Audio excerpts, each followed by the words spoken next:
तो आज ये सरकार भ्रष्टाचार और ब्राह्मणों के विरोध की सरकार है। जी जी। राजकुमार भाटी सम्मान कर रहे हैं ब्राह्मणों का। राजकुमार भाटी की हैसियत नहीं है किसी की कि ब्राह्मणों के बारे में कोई बोल सके। जो हो उनकी व्यक्तिगत राय हो सकती है, ब्राह्मणों के बारे में किसी को बोलने की यही कह के पल्ला झाड़ लेते हैं आप लोग व्यक्ति। ब्राह्मण याद आने लगे अब सपा को। इस समय 2027 चुनाव आते आते अभी कुछ दिन पहले गाली दिलवा रहे थे, सनातन को भला बुरा कह रहे थे, कोई कार्रवाई नहीं। ब्राह्मण जो कहेंगे वही करेंगे, ब्राह्मण जो कहेंगे बाल कटाएंगे, ब्राह्मण जो कहेंगे कदम कुछ टिकट वो देंगे।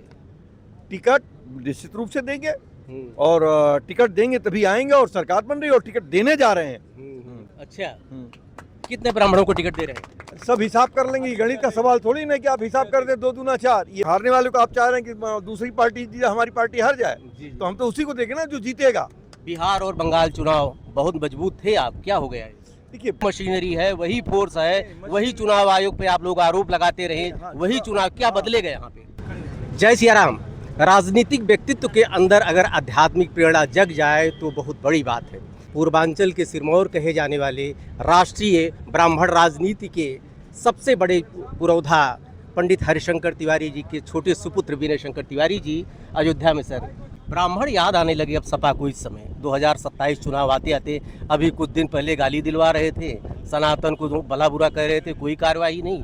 और अभी ये भी अखिलेश यादव भी कह रहे हैं कि ब्राह्मण जो कहेंगे वही करेंगे, ब्राह्मण जो कहेंगे बाल कटाएंगे, ब्राह्मण जो कहेंगे कदम निकालेंगे। क्या देखिए, ब्राह्मण को ये कहे, ये जो संस्कृति है इस देश की, जो वसुधैव कुटुंबकम की बात कही है, ये ब्राह्मणों की दी हुई बात है। और ब्राह्मण को निकाल देंगे तो सनातन संस्कृति समाप्त हो जाएगी, क्योंकि सनातन संस्कृति का आधार ही ब्राह्मण है।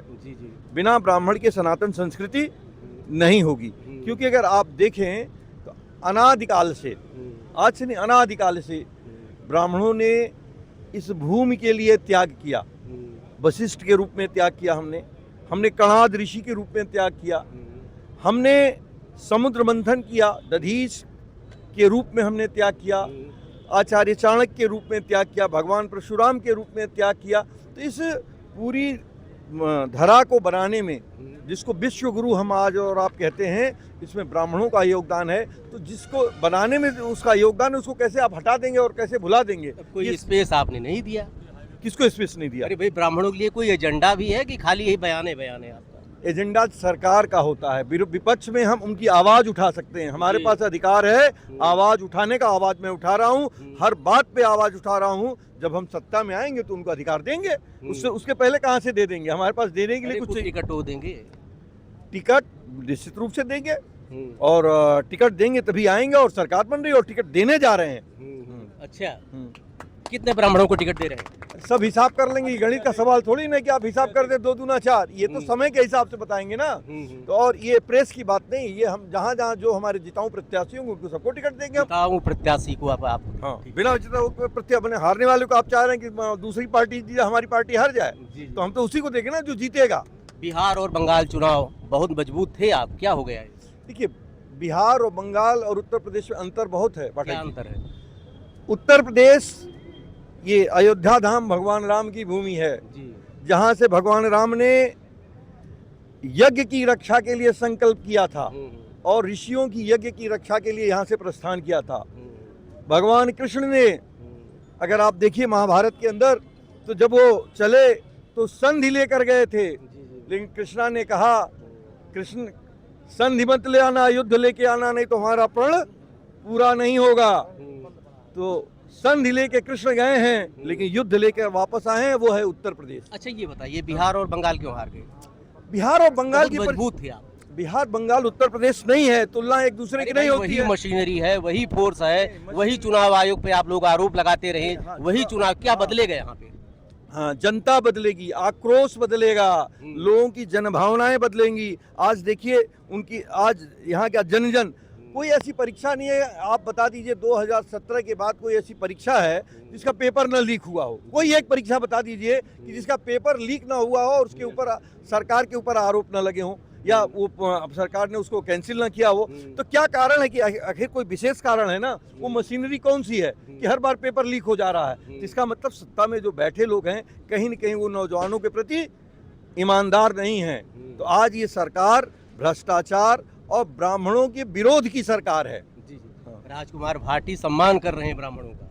राजकुमार भाटी की हैसियत नहीं है किसी की ये ब्राह्मणों के बारे में कोई बोल सके। जो हो उनकी व्यक्तिगत राय हो सकती है, ब्राह्मणों के बारे में किसी को बोलने की यही कह के पल्ला झाड़ लेते हैं आप लोग, व्यक्तिगत राय। पल्ला झाड़ने की बात यही होती है, उनकी व्यक्तिगत राय है। समाजवादी पार्टी किसी राजकुमार भाटी या किसी विनय शंकर तिवारी की नहीं है। ये समाजवादी पार्टी एक विचारधारा है और जो लोग भी इससे सहमत है उस सबकी समाजवादी पार्टी है, किसी व्यक्ति विशेष की समाजवादी पार्टी ब्राह्मणों का सबसे बड़े चेहरे हैं इस समय प्रदेश में समाजवादी पार्टी में। ब्राह्मणों के लिए क्या विजन है आने वाले समय में? देखिए, हमने कहा जब सत्ता में आएंगे तब तो विजन की बात करेंगे। अभी तो हम सरकार बनाने की बात, सबसे पहला विजन ये कि हम आदरणीय अखिलेश यादव जी की उत्तर प्रदेश के मुख्यमंत्री बनाएं और उसके बाद जो आज जो परीक्षाएं लीक हो रही हैं इनको रोका जाए, लोगों को रोजगार दिया जाए और इस प्रदेश में विकास की एक पुनः गंगा बहाई जाए। जैसे 2012 से लेकर 2017 में विकास की गंगा बही थी। आप पूछेंगे इसके बाद आपका अगला प्रश्न होगा कि विकास की गंगा क्या बही थी। तो आप सुन लें कि विकास की एक्सप्रेसवे का नाम उसके पहले हम और आप नहीं सुने होंगे। तो एक्सप्रेसवे हुआ लखनऊ में, अगर आप देखिए तो जनेश्वर मिश्र जी के नाम एशिया का सबसे बड़ा पार्क बना, कैंसर अस्पताल की स्थापना हुई, 100 नंबर डायल पुलिस की स्थापना हुई।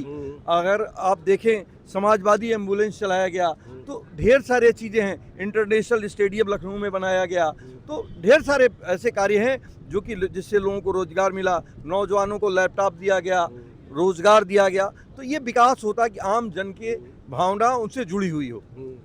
ब्राह्मण समाज के सबसे मजबूत पिलर कह सकते हैं समाजवादी पार्टी में विपक्ष के सबसे बड़े ब्राह्मण चेहरा भैया विनय शंकर तिवारी से वार्ता हुई। अब देखिए कि जो वादा कर रहे हैं ब्राह्मणों के लिए कुछ करते भी हैं कि जो पीडीए बना के रखा है, और पीडीए की दर्जनों परिभाषाएं तो आ रही हैं आपकी।